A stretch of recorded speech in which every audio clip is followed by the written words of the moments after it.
Hej! Nobel, kaj pa praznujeva? Povej no. Ja, se boš videla. Povej no. Boš videla. Ja, pa ti imaš skozi neki za bregom.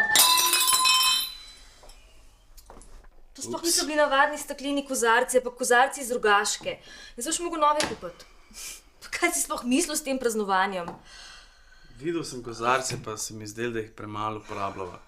Za rojstne dneve, pa za Silvestrovo. Ker so tako lepi. Bili so lepi.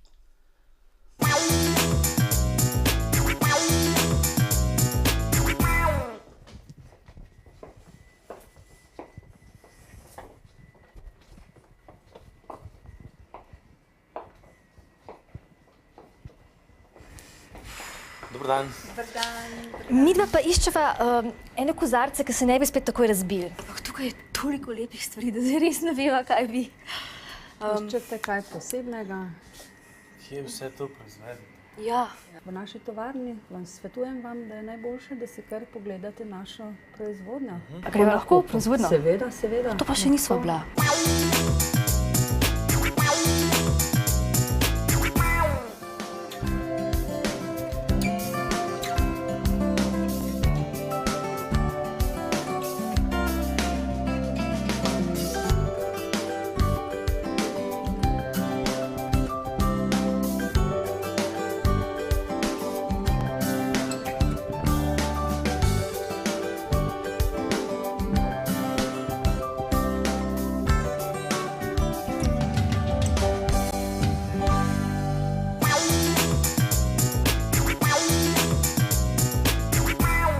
No, z nama je zdaj, lahko rečemo, že kar mojster Janez.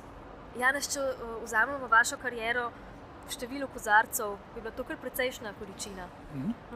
Koliko časa ste že tu? V sami steklarni Rogaška sem približno 2,5 leta, drugače pa v steklarskem poklicu že imam skoraj 34 let delovnih Potem ste izkušenj. pa že doživeli različne faze. Že različne faze, da. Popeljite nas še enkrat skozi faze, v katerih nastaja kozarec. Na začetku izdelave vsakega pihanega steklenega izdelka je postopek sledeč. Steklar na posebno steklarsko pipo nabere potrebno količino stekla za stekleno kroglico, ki je osnova vsakega pihanega steklenega izdelka. Z valjanjem na kovinski plošči oblikuje steklo v steklen valj, katerega nato razpiha v primerno velikost in veličino.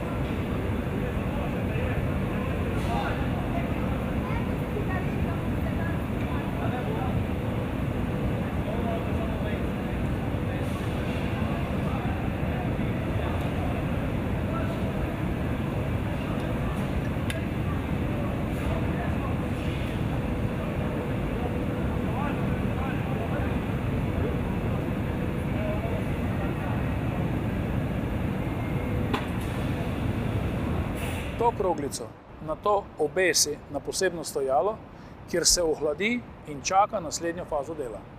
Naslednja faza dela je, da nabiralec stekla vzame to kroglico iz stojala in nabere na njo potrebno količino stekla.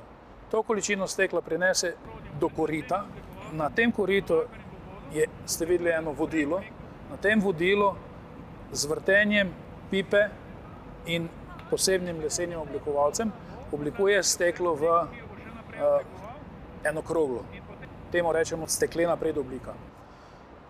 To stekleno predobliko ali kroglo poda drugemu, bomo rekli že mojstru, kaj že ima več izkušenj, kateri z oblikovanjem in z razpihovanjem naredi stekleno predobliko, ki naj bi vsaj 60% že spominjala na končni izdelek.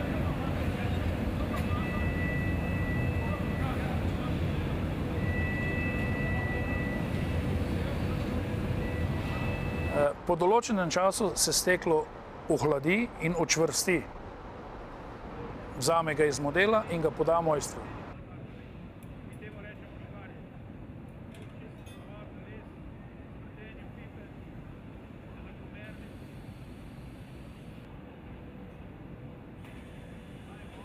Njemu prinese nabiralec stekla potrebno količino stekla za izdelavo nogice, katero izdela v posebnem kalupu.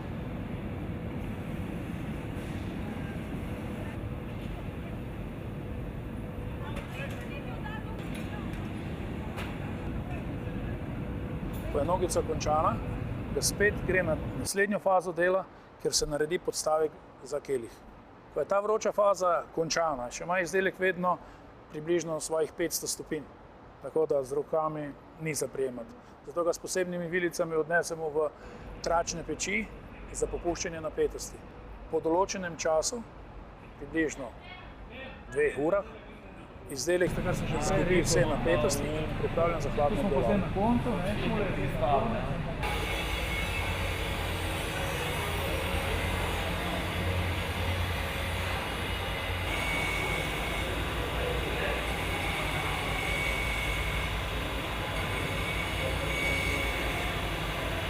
Mislim, da smo še vedno ena ali pa edina steklarna z največjo proizvodnjo ročno pihanega kristalnega stekla v svetu. Tako da s tem se kar lepo lahko ponašamo.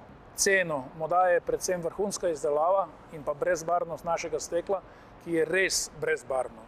Proti drugim steklarnam, ki imajo razne odtenke v steklu, od zelenega, modrega, rumenega, naše steklo je brezbarvno.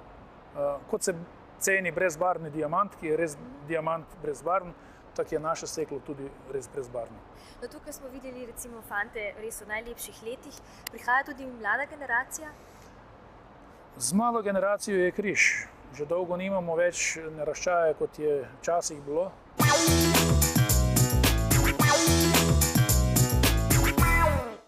Kaj mora imeti steklopihač v sebi, da se kvalificira za dobrega steklopihača? Najprej mora imeti veliko volje. Naslednje je, da mora imeti malo talenta, umetniška žilica mora biti malo, da se že od malega rad z blatom igra.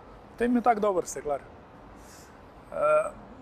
Drugače pa je zaželjeno, da imajo fantje, ki bi se odločili za tak poklic, malo takih fizičnih predispozicij, da lahko prenašajo večje obremenitve na visokih temperaturah, da so zdravi, kar se tiče hrbtenice, da lahko hodijo in da imajo 10 gibčnih prstov. To je najbolj pomembno. Pa dobro pljuča. No, pljuča niso tako pomembna. Pomembni so prsti, 10 mora biti zdravi. Je pa to en lep poklic, čeprav malo bolj težek, ampak ko ga enkrat vzljubiš, ne moreš iz njega.